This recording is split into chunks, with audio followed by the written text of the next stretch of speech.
Hello all, welcome to CSAT today. Let's go to the next reading comprehension question for today. So ये 2019 का paper हम लोग solve कर रहे थे. This is set A, question number 4 और ये again एक assumption kind of question है. Okay? So 2019 और 20 में बहुत सारे assumption kind of questions देखे गए हैं. This is a passage comparatively very small. Okay, question देख लेते हैं. On the basis of the above passage, following assumptions have been made. 3 assumptions हैं, उसमें से आपको सही assumptions choose करके कोड में से select करना है. Okay, let's start reading. You can pause the video, attempt, and then get back with us. Soil, in which nearly all our food grows, is a living resource that takes years to form. तो कह रहा है कि soil एक living resource है जिसमें हमारा सारा food grow करता है और ये बहुत सारे years में जाके form होता है. Yet it can vanish in minutes. Okay, minutes में ही ये खराब भी हो सकता है. Each year, 75 billion tons of fertile soil is lost to erosion. तो ये एक statistics बताया गया है कि 75 billion tons of fertile soil हर साल erosion से हम lose कर देते हैं. This is alarming and not just for food producers. Okay, ये alarming तो है ही, but आगे ये बताएगा why not only for food producers. Second part में ये कहना चाह रहा है कि इसे फूड प्रोड्यूसर्स के लिए ही अलार्मिंग नहीं है, but soil can trap huge quantities of carbon dioxide. Okay, so in form of organic carbon and prevent from escaping into the atmosphere. So basically इसको ग्रीन हाउस गैस एमिशन से connect किया गया है कि soil carbon को trap करता है और इसलिए ग्रीन हाउस गैस एमिशन जो ग्लोबल वार्मिंग हो रही है उससे कनेक्ट करके बताया गया है कि ये जनरल एटमॉस्फेयर को भी अच्छा रखने में हेल्प करता है. So this is the passage all about. Let's look at the assumptions.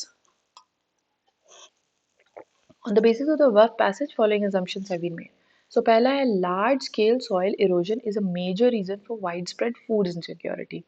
Okay, now food insecurity हो सकता है, but passage में इस बारे में कहीं बात नहीं हुई है. So basically this is extrapolation of the information given in the passage. Okay इसमें कहीं भी फूड इनसिक्योरिटीज की बात नहीं हुई है, बल्कि ये कहा गया है कि not only for food producers but for others also. तो food production is just part of it. और ऐसा भी हो सकता है कि आपका सॉइल इरोजन हो रहा हो बट फूड सप्लाई सफिशिएंट हो.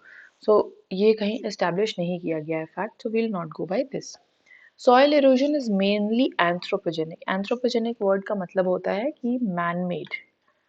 ओके, सो ये भी इसमें एस्टैब्लिश नहीं किया गया है कहीं कि सॉइल इरोजन मैन मेड है कि गॉड मेड है कि whatever. So we will not go by this as well. Let's read the third one. Sustainable management of soils help in combating climate change. Yes, last line में ये establish किया गया है कि फूड प्रोड्यूसर्स के लिए ही नहीं but for a good atmosphere climate change और ग्रीन हाउस गैस इफेक्ट से उसको रिलेट करके बताया गया है कि sustainable management of soils help in combating climate change. Okay, so we'll go by 3. So let's look at the codes. So we'll go with B, which is 3 only. So ये एक assumption kind of question था, environment area से था और careful reading, एक careful reading चाहिए, छोटा सा passage था और आप answer तक पहुंच सकते हो. Let's look at the keywords from the passage. Erosion, wear away, जो हवा से उड़ जाता है या पानी से बह जाता है उसको इरोजन कहते हैं. Fertile, rich, okay, vanish, disappear, गायब हो जाना.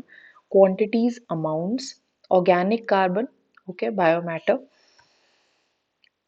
एटमॉस्फेयर, एयर या एनवायरनमेंट. प्रोड्यूसर्स, कल्टिवेटर्स, ट्रैप करना किस चीज को मतलब कैप्चर करना, अपने अंदर रख लेना. Alarming, concerning, matter of concern बन जाना या अलार्मिंग हो जाना. So these were the keywords from the passage. So that's it for this question. Thank you all. Let's meet with the next PYQ tomorrow.